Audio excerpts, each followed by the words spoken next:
When I started to look into this, I had no idea this was going on. I don't have kids.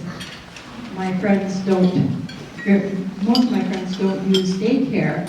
And so one of our board members kept kind of poking at us saying, look into childcare, look into childcare. And so as soon as I started and scratched the surface, it blew up into this whole big thing that people directly involved with it knew about and were affected by it. But nobody seemed to really be talking about it at a higher public level. And so we called it this because it looks like child care has just been treated as a personal family issue and hasn't really risen to the level of public policy actually intervening in it except in ways of regulation. And it's apparent now that we can't do that anymore because, you know, as we were saying, the developing shortage is having a definite impact on families and on businesses and on communities altogether. So the solutions for rural communities, we found, as in most things, are not going to be the same as they are for urban communities. And so this is from our update from last year. We released the first report about a year ago. And now we updated it in October. And so in calendar year 2016, you can see that in family child care, this is the in-home child care, the number of slots for children just continues to plummet. We went down another 2,000, almost 2,300 in greater Minnesota, 2,000 in the Twin Cities. And you see that in the center-based child care, the slots went up by about 2,000 in greater Minnesota and 5,000 in the Twin Cities. And that actually was a much bigger jump than has been the trend. That was about 4 times bigger than it has been in years past. But a lot of that growth only happened in a few counties. So this was from April of 2016. These are the pie charts showing the licensed capacity for both in-home and center-based child care. And the shortfall, that's the darker green, based on the estimated number of children under age 6 with all parents in the workforce. And so you see that for about 16 months later, things haven't really changed a whole lot. Central Minnesota and the Twin Cities got a little better. Southwest, southern, and northeast Minnesota stayed about the same. Northwestern and west central Minnesota actually got worse. And then this is just an example of one region that I put together, looking at it so you can see how much it varies just on a county basis from county to county. You can see that counties like Cook County, they would have to actually double their capacity to meet their need. So certain groups, of course, are hit harder than others. This is a chart that the Department of Human Services put together a few years ago showing the percentage of families in each of these groups that say that they feel they have to take whatever form of child care they can get. So you have under 30% for all households. Then you have low income, children with special needs, minority households, non-English speaking households, and then also not on there are single parent families and parents who work non-traditional hours. Those are very difficult to find child care for, and infant care is extremely difficult for anyone to find. So access to child care is different for greater Minnesota. So in 2016, 74% of Minnesota households with children under age 6 had all parents in the workforce. And that is tied for first with Iowa and South Dakota. And the number of licensed in-home family child care providers decreased in the last 11 years by 30%. That's the number of providers. And that is important because greater Minnesota is far more dependent on family child care than they are child care centers. You can see that 65% of the capacity in greater Minnesota is provided by family child care providers compared to 30% in the Twin Cities. And the reason has to do with population density. In smaller communities, it's just not as sustainable and affordable to open a child care center. It's just more difficult. So here are the charts showing how licensed child care providers have changed over the last 11 years. We have providers on the left and capacity on the right. And so the lines that are plunging below the 0 mark are the in-home family providers. And yeah, I think this is in your handout too. And so you can see both capacity and the number of providers have just dropped precipitously. The lines above the 0 mark, or hovering around the 0 line, are the center-based child care. And so you can see how much of those have gone up, especially in the Twin Cities. In greater Minnesota, the number of providers, centers have stayed around 0 growth. But they've gone up in capacity by about 25%. But percentages can be deceiving, because if you look at the actual numbers and how they've changed since 2006, you can see that the difference between the number of child care slots that have been lost and gained in greater Minnesota and the Twin Cities. So you see the net change here. Greater Minnesota has lost almost 16,000 child care slots net in the last 11 years, while the Twin Cities has gained 6,000. So while we see the number of child care centers going up, it definitely has not met the demand that's being left by the family providers who are leaving the business. So here's the growth in center-based capacity. You can see the darker green counties are where they have the most growth. And again, these are percentages. And you can see it's concentrated mostly in just a few counties. Down in southeast Minnesota, you have a business, Harmony Enterprises in Harmony there. They opened their child care facility for their employees and for the community. And they have capacity for 96 children. They have people coming in from 40 miles around.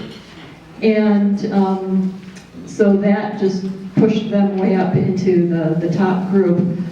Lac-La-Parle County out there, they had 50% growth, but that was because they went from 20 to 30 child care slots in their centers. So, 50% looks like a lot, but they gained 10 slots. So the key problem is math. The math doesn't work for providers, and this is why we're seeing this now. The cost of providing child care is just plain higher than parents are willing or able to pay. Family providers face low to no profits, and the complex, ever-changing regulations are the things that we hear about that are just leading to frustration and complication for the providers. Center-based child care faces high startup costs, complex regulations, and these large barriers to entry that just make sustainability difficult. And so workforce is the other big problem. This is probably the key problem here, is that even if you can get your center started and you are licensed for a certain capacity, that capacity is based on square footage. But the number of children that you can actually care for at any one time, even if you're licensed for 96 children, if you don't have enough staff people in the right ratios based on the age of children, you may not be able to take care of even half that number. You have to have the right mix, the right ratio with the right number of children. And so that's why when we look at licensed capacity, that is deceiving, because you also have to look at what their actual effective capacity is based on their workforce. And wages are the significant issue. The Initiative Foundations did a survey in the spring that found that most teachers and in facilities were getting paid less than $15 an hour, and that makes it very difficult to compete with other employers who are offering $15 an hour and possibly full benefits. And so a lot of communities are tackling this through local innovation. They're being creative, they're getting together, they're talking to each other. Organizations and local government, school districts are all getting together and seeing how in their community they can figure out ways to close that gap. So here we have some stories. Fairmont, their daycare was serving 85 children, and they were told they had to move. And so they got together with one of the local nursing homes, and they were able to move that center into the nursing home. And what was interesting about this was that The city inspectors, the Department of Health, the fire marshals, everybody who had to sign off on that center being legal, there were things that had to be changed about the building to meet regulations, meet standards so that they could open as a child care center. The trouble is they needed it right now because they were closing, otherwise there were going to be 85 families without a place for their kids to go. And so those officials got together and said, look, they can open now, and if they get this stuff taken care of right away, they can operate before, we can do the permits while they're operating. So they worked together and figured out, instead of just standing with their heels dug in, they figured out a way to get around this. And then in Ada, they moved into a nursing home there, and that's been really beneficial for both the kids and the seniors. They're having a lot of fun there. And then the West Central Initiative, they were awarded one of the DEED child care grants this year, and they turned that into forgivable loans to providers for buying equipment and expanding their space and funding staff. And in Clarkfield, the city is taking on the issue by building the facility themselves, and they're going to be renting that for free to a nonprofit that will be operating the child care business, and they're funding that through grants and donations. And so they're on a capital campaign.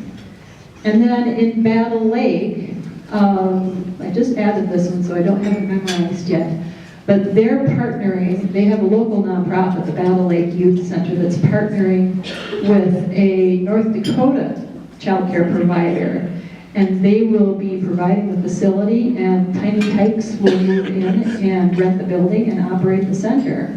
And they're hoping to have that ready and to open in the fall of next year. And so what all these communities are doing is figuring out ways to overcome these cost barriers and these regulatory barriers to make it easier to not only get the center open, but also to make it sustainable. Now what people haven't really been talking about, and Tim Penny brought this to my attention beforehand, and I wanted to remember to mention this, is that nobody's really talking yet, or there's a lot of talk, but nobody's really found too many solutions yet on what to do about family child care, in-home providers, and how to recruit more people into that business. We just hear a lot of horror stories about why people are leaving, but there hasn't been a whole lot of talk yet about how to get people into the business. The impact on business is, of course, you all understand this. Businesses are losing workers, they're losing worker candidates for jobs because there might not be child care. The hospital in New Ulm apparently has an ongoing problem with recruiting doctors because they don't have enough child care in town. In Worthington, I believe, the school just lost 4 or 5 teachers because they couldn't find child care. And so this is just a repeat story that I'm hearing. I went to a broadband conference 2 weeks ago. I talked about child care more than anything else at that conference with people. And so, so there's significant competition for workforce, and parents who can't find suitable child care will just quit, and one of them will stay home with the kids. And so this is an opportunity for businesses. Some are taking on this and starting their own child care facilities, like Harmony did, and like Taylor Corp in North Mankato. They've had their facility for 37 years. They just treat it as an employee benefit. So they subsidize that for about 44 cents on every dollar that the parents pay, and they just know that they have to put money into it. And the Gardenville Cooperative Telephone Association, when they moved their new headquarters to Brandon, they suddenly realized there was no child care in town. And so they decided to open their own, and they just took it as their responsibility that they needed to do this for their workers. Now schools are also getting into this. Benson and Montevideo school districts are providing child care. They can pay the staff at the school district range at their scale. And so that has been a big help in recruiting and retaining staff. And of course they get benefits too. And they are charging the parents, of course, but there's also, to offset that extra cost of the new staff, they can use their own food facilities, so they don't have that added overhead that, you know, a new center opening up. If they're going to feed the kids, they have to have a restaurant-grade kitchen, and since the school already has that, they have the building space, they have a lot of costs that are, overhead costs that are already in place, so they're finding that this is working for them so far.